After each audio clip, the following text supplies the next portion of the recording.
Hey guys, Youngblood with you, and what we're going to do here is go ahead and actually do a continuance of our tours from 3.3.5, this time taking a look at the Hurston moon of Ida. Now, Ida is an interesting place, primarily just from the visuals. As you can tell, it seems to have just a higher fidelity than a lot of the other moons do for some reason. And I don't know if it's just there's not a ton of atmosphere that's causing distortion, visually, or if there's just the color sets that are in place, but there's something just very visually appealing, at least to me, about Ida. Now, Ida as a moon, in lore, it was named after Ida Hurston. All we really know about her is that she was part of the Hurston family. She died during the First Tevarin War, and they named the moon after her in remembrance of why it's so important that Hurston makes the products that they do.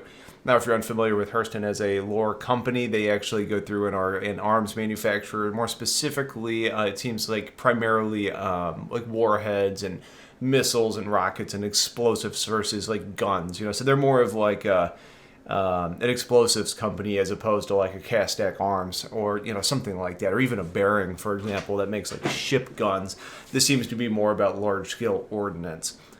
So anyways, as far as the terrain is concerned on Ida, and I just will tell you guys right now, you're going to hear me call it Ida, you're going to hear me call it Ida. I've gone back and forth. I know it's named after a female named Ida, so the moon has to be named Ida, but you're going to hear me say Ida. It's just how it is. It's going to come out at some point. But if you guys know ahead of time, hopefully that'll help.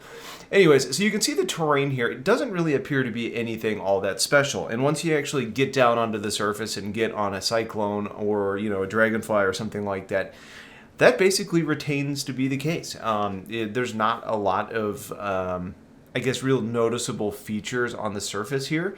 But that in itself is kind of what makes me appreciate this moon as much as I do, because it is a really good place to come and be able to drive a ground vehicle around.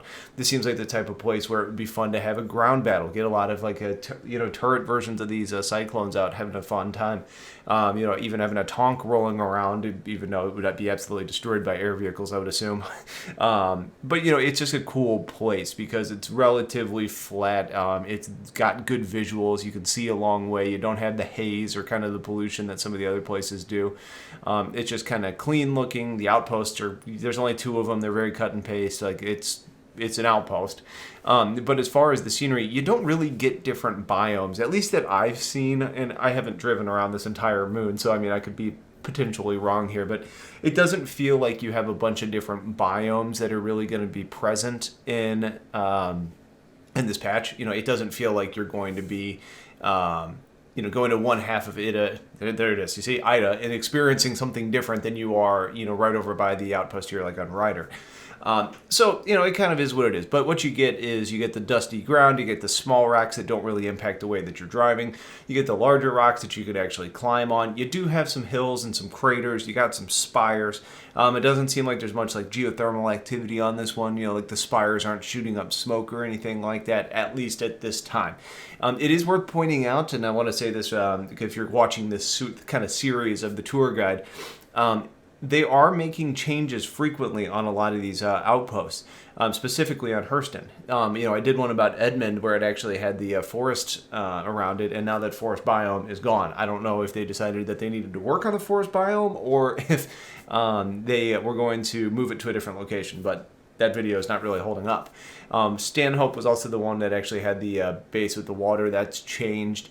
Pinewood was mostly just like, I guess, cactuses and stuff, and now all of a sudden that's got like strip mines. Whereas I think it was Oparai had the strip mines before. Maybe it was Thetis. I can't remember.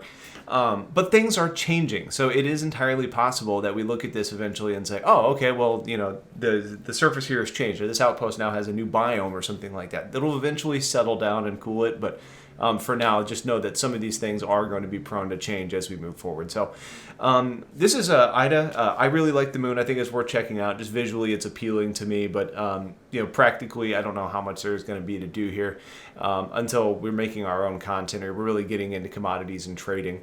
But you can see there are some rocks around, so there's a potential for doing some mining here and just kind of searching around. So that's Ida. If you guys have questions, let me know. Otherwise, stay tuned for a lot more coming soon, and have yourselves a wonderful day. Take care.